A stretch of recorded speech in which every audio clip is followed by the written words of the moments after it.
Any serious discussion of evolution would be remiss if it failed to mention one man in particular.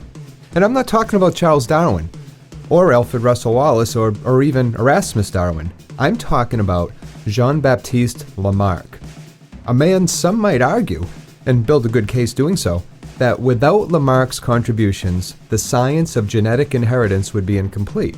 Where Darwin found the mechanics behind evolution in natural selection, Lamarck looked elsewhere for that mechanism.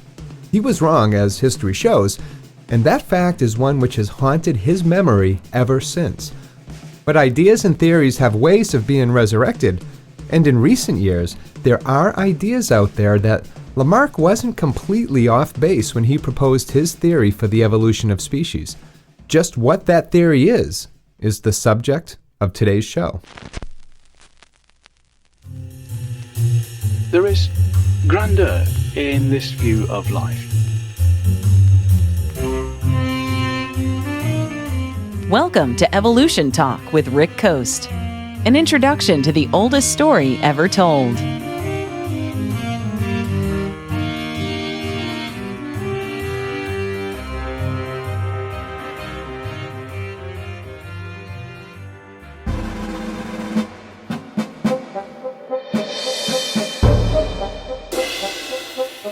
Jean-Baptiste Lamarck was born in 1744, and he didn't start out with an interest in nature. Most naturalists don't, as this series has shown.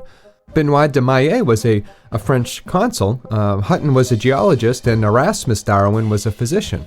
Even Charles Darwin started out with an eye to medicine and even considered becoming an Anglican parson.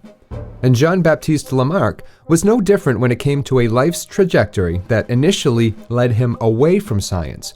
When he was 16 years old, he wanted to be a soldier. He waited until his father had died, he bought a horse, and he rushed off to Germany to join the French army. He was basically rushing into war. The Pomeranian War, to be exact. It was while Lamarck was posted in Monaco that our story really begins.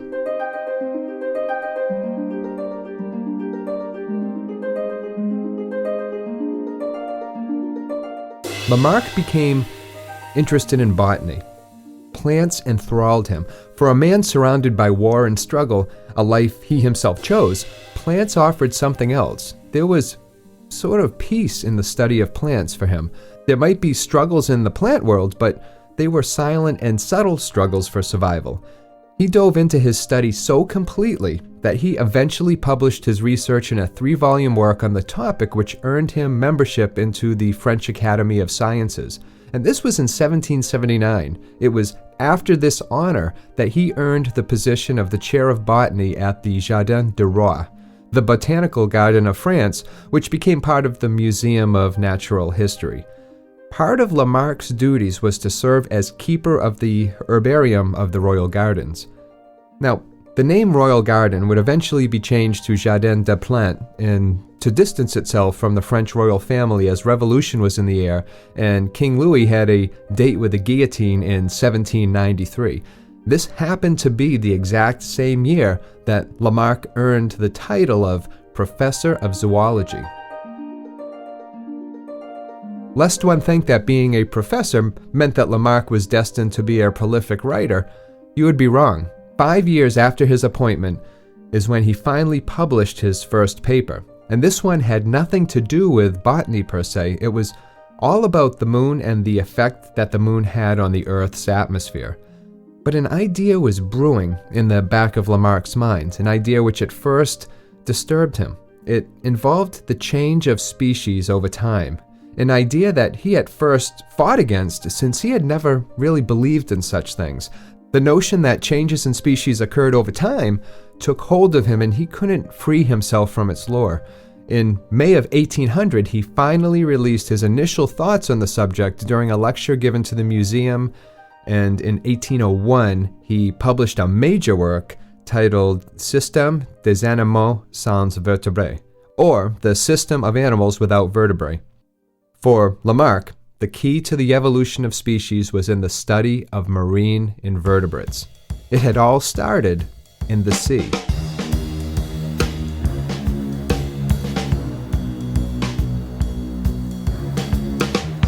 At the time, the idea that species evolved was called transformism, and Lamarck believed that while animals did in fact undergo transformations, they did so in a vertical chain, a progression from lower forms to higher forms, not so different from Aristotle's idea centuries before. He was also struck by the similarities between species, especially those that were becoming evident in the fossils that were being discovered left and right at the time. May not be possible, on the other hand, that the fossils in question belong to species still existing, but which have changed since that time and become converted into the similar species that we now actually find.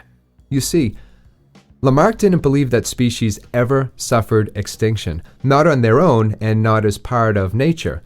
Animals transformed into other animals.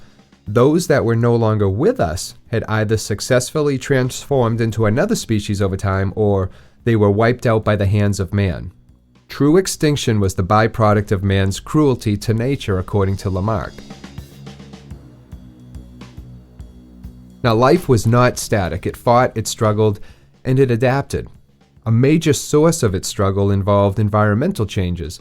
Now, as surroundings changed, so did the animals who were forced to adapt to these changes. Thus was born Lamarck's theory of use and disuse. If an animal were to use a part of its body more than it had in the past, then that body part would eventually adapt to its enhanced use. A famous example of this, and one often cited because it's easy to do so, is the giraffe. As giraffes ate leaves, they eventually had to stretch their necks to reach higher leaves.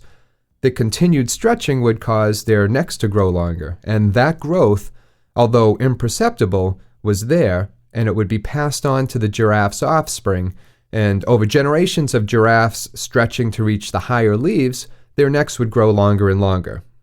This is the use part of Lamarck's argument. The disuse involved those body parts which were not used or fell into disuse over time, like the wings of a dodo bird, a perfect example of Lamarck's theory of disuse. The dodos were flightless birds whose wings were no longer needed. As a result, they were wiped out by man, or at least in part at the hands of man, as one theory goes that it was the animals that man brought to the islands that the dodos lived upon which wiped them out. So in a nutshell, unless they were wiped out by man, animals transformed over time into different species by the mechanism of use and disuse. Any collection of like individuals which were produced by others similar to themselves is called a species. This definition is exact, for every individual possessing life always resembles very closely those from which it sprang. When Lamarck looked at the environment, he saw the reason for change. It was the environment an animal found itself in that brought about the changes that transformed it. He used moles as an example. Their poor eyesight, he surmised, could be attributed to the very fact that they spent most of their lives underground. Their other senses needed to develop in order for them to survive. Moles are extremely tactile. They can sense vibrations in the earth through nerve receptors on their skin, of which they have many more than we do. This enables them to avoid detection and predators who would find them a pretty tasty snack. In every animal which has not passed the limit of its development, a more frequent and continuous use of any organ gradually straightens, develops, and enlarges that organ and gives it a power proportional to the length of time it has been so used. Here, Lamarck is describing his thoughts on the subject of use and disuse. Whilst the permanent disuse of any organ imperceptibly weakens and deteriorates it, and progressively diminishes its functional capacity until it finally disappears. So how did Lamarck explain the presence of animals, or the presence of life? He tore a page out of Erasmus Darwin's book on this one. He attributed the arrival of life to spontaneous generation. He said that life appeared in its simplest microscopic form, seemingly by magic. From there, the environment it found itself in forced it to transform from a simple organism to a complex creature. It's why we still find simple organisms in the world, Lamarck would tell you. It continuously appears. From there, nature takes its course and the organism evolves to take its spot upon the ladder of life, much like Aristotle said centuries before. It has a sort of teleological taste to it, meaning it has a purpose and somewhat of a design.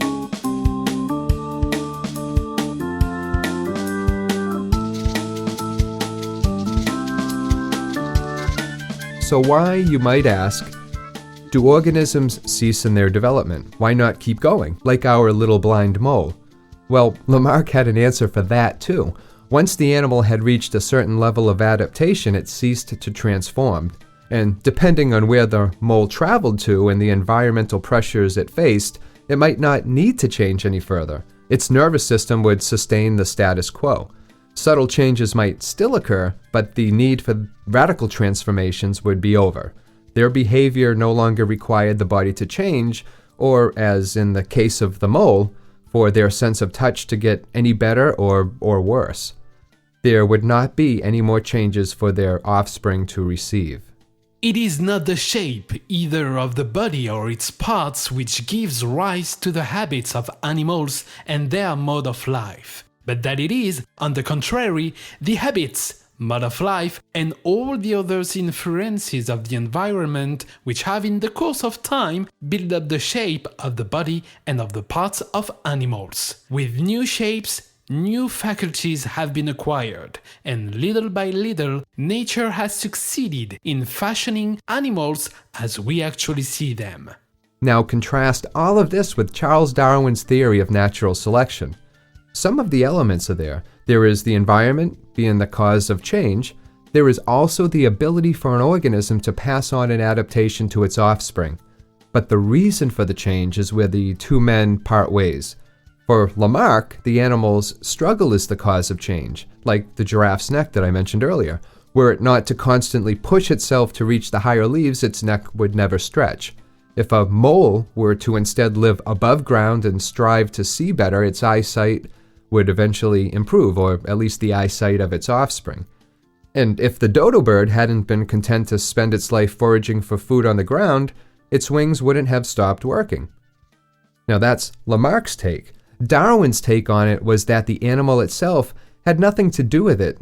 There is no complexity ladder. There is only the struggle for survival and reproduction. Any chance modifications that enable an animal to survive a little bit longer in the world are passed on. And over time, those adaptations accumulate and new features are brought into the world, or the adaptations grow in sufficient numbers so that the organism no longer resembles its ancestor. A mole doesn't lose its eyesight because it stops using its eyes. It loses its eyesight because genetic mutations caused the eye to degenerate, and that handicap didn't hurt the animal's ability to survive. Had they not had the chance adaptation or mutation to sense vibrations in the earth, they would have perished as a species.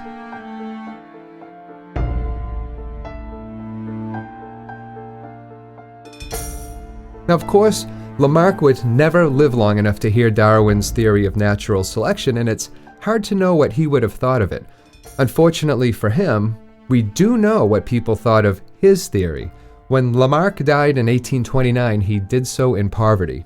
Upon his death, he too was as blind as the moles he used as examples to explain his theory.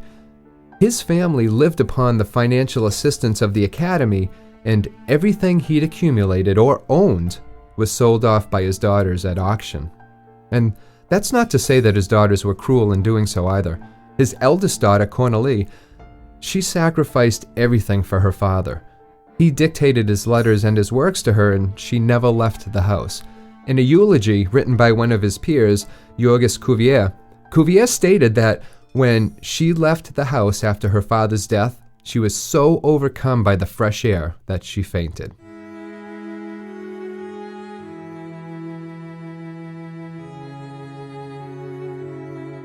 Cuvier might have written the eulogy for Lamarck, but he was by no means a supporter. In fact, he was probably Lamarck's most staunch opponent. Think Lex Luthor to Superman. Cuvier argued that the arrival of new species came about only after major catastrophe, like a flood. He pointed to the fossil record to support his theory. Plants and animals were continuously wiped out over the centuries by these catastrophes, and as a result, not only were the animals wiped out, but the shape of the earth changed as well. New animals and plants came into being to fill these new environmental niches to replace the ones which had been wiped out. And any perceived transformations in animals was because of this, according to Cuvier, and nothing else. And he wasn't Lamarck's only opponent either. There were many, both during and after his life, who took shots at his theories. Naturalists who wrapped themselves in natural theology were in particularly appalled by what Lamarck proposed. To suggest that God had nothing to do with these changes, to them was blasphemous. Theology aside, in the 1880s, 50-some odd years after Lamarck's death, a German biologist by the name of August Weismann set out to disprove Lamarck's theory. Weismann felt that the reproductive cells of an animal were separate and distinct from that of its functional body cells. So to prove this, he did something odd. He cut off the tails of mice.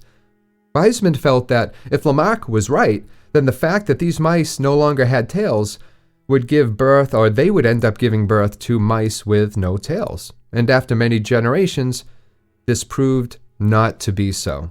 What Weismann was missing, however, was the fact that Lamarck never said that an injury would be passed on to an animal's offspring, only that if an animal used a body part excessively or strived to do so, that body part would eventually evolve. Likewise for body parts that went into disuse, thus his theory of use and disuse. One has to have quite a lot of sympathy for the mice in this completely misguided experiment. While Lamarck may have been wrong about the mechanisms behind evolution, he might have the last laugh. In the field of epigenetics, there is growing evidence that some of what Lamarck proposed might be true. It won't supplant natural selection, but it does supplement it. Epigenetics is the study of inheritable traits that are not caused by modifications to DNA. And this field looks at the environment as well, just like Lamarck did. Changes in the environment can affect which genes are switched on and off, and there is evidence that these genetic alterations might be passed on. While the DNA itself is unaltered, how it expresses itself is. I'm sure Lamarck would love to rub that one in Cuvier's face.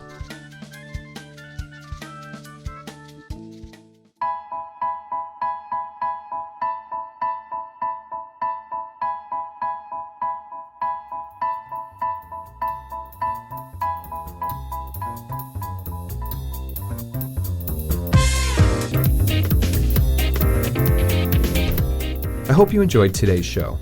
And as always, if you have questions, comments, or feedback on the show, on today's show, or future shows, just head on over to evolutiontalk.com where you will find a number of ways to get in touch with me.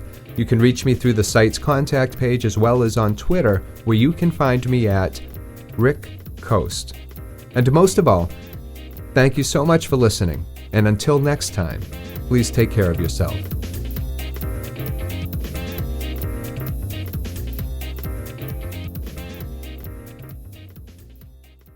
Evolution Talk is a Rick Coast production.